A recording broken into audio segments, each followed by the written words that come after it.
Welcome here to the 𝗂𝗃 Consortium kickoff meeting. I'm here with Bill McIntyre from Canada, who's being part of the consortium as well. Bill, cool that you're here. Thanks for coming. Yeah, it's great to be here. So maybe you can shortly introduce yourself. What are you doing? Where you're from? What's your purpose? Yeah, absolutely. Clinically, I'm a cardiac electrophysiologist and a researcher at the Population Health Research Institute. That's located in Hamilton in Canada, about 60 kilometers west of Toronto, if you're really specific on a map. And we've long been a global institute for clinical trials, and the people that came before me, like 𝗪𝗂𝗄𝗏 and Stuart Connolly, have been doing trials in this field. They started some of the first ones and put that through. We're excited to be participating in AFB-STEP, taking care and leading work package 7, where ultimately our goal is really try to get standards and information for what to do with our continuous monitors, both the medical directed things like Holter monitors and the wearables like our watches, our rings, and our wristbands. And you've done so much work on this already. I mean, you put all together the ARTESiA and NOAH-AFNET data to make sense out of this novel data where we all have difficulties to really give recommendations like on our patients' care, because there are basically right now almost more questions than answers that we got from these data. So what are your hopes with already having so much experience with dealing with these large data sets? What are your hopes from this consortium?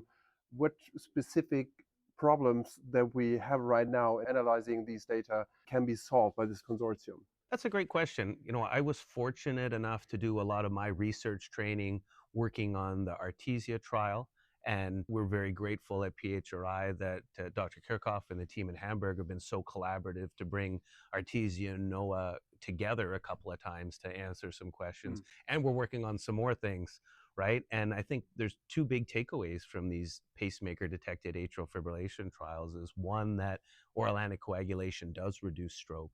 But number two, that really brings forward the work we're doing here is the baseline risk of stroke is low.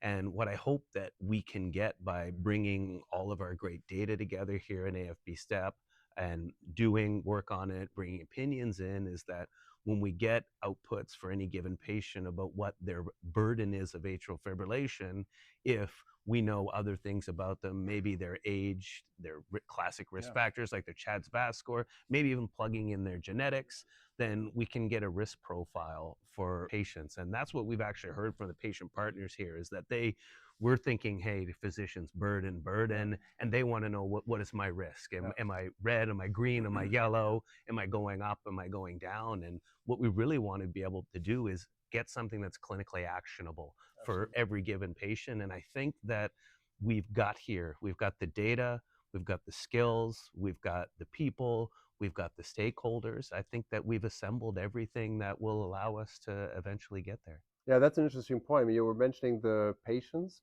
are really like in the center of this whole project. That's what I took from the last 1.5 days.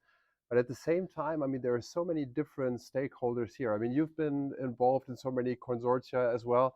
Can you comment on, like, is there anything specific on the AFB-STEP consortium in terms of like the different stakeholders that are there? Is this something that you think is remarkable on this side? Yeah, I think it's remarkable, and obviously atrial fibrillation is a very tech-driven specialty, right? And we've got the implanted device and pacemaker companies here. We've got a number of wearable companies, right, that are working with things like smartwatches and rings and PPG sensors. And I think it's that technical expertise that sort of comes that is unique, because the way to interface with AFib burdens, it's something that's always going to be dynamic and it's always going to be technology driven. So I think the piece of industry being here, along with clinicians, the patients, the regulators, I think that's what really makes it all click. Absolutely. And when we talk about the different data set, and you were pointing out of that the data sets are coming like from different stakeholders, of course, as well. Can you comment on the challenges to put all these together? I mean, this is like different quality, different sources, different definitions. Can you maybe comment on how difficult you think it will be to manage to get all these together? Yeah, I think it's going to be difficult, but I am confident and I'm glad that there's people in the room that are data scientists that know how to do this sort of thing. We've had challenges at home, sometimes combining even two of our own studies, right, that we've designed before. But there's a metric, there's a way to do this. People have been, surveyed to get ideas of what's really important, how we're going to classify a data. We're to the point now where our AI cataloging, and there's other these tools like that can help us. So I think that once we get around the hurdles to get it in one place, we do have the skills and the knowledge in this group to make that useful for everybody. There's always going to be differences in the data sets, and we could never put a variable into a study that was never there to begin with, but it's going to be an impressive and amazing breadth and just a treasure trove for future discovery. And whenever there's something big to achieve, there are always like some hurdles to overcome. So it's rather a challenge we want to overcome. I think this is exactly what the feeling here in the room with all the stakeholders were. Yeah, I think it'll be worth it. So it was a real interesting question that you rose, and thanks for answering all these questions and taking the time for being here and spending this for this little interview. Thank you. We're grateful for the opportunity to be here. Thanks. That's great. Thanks.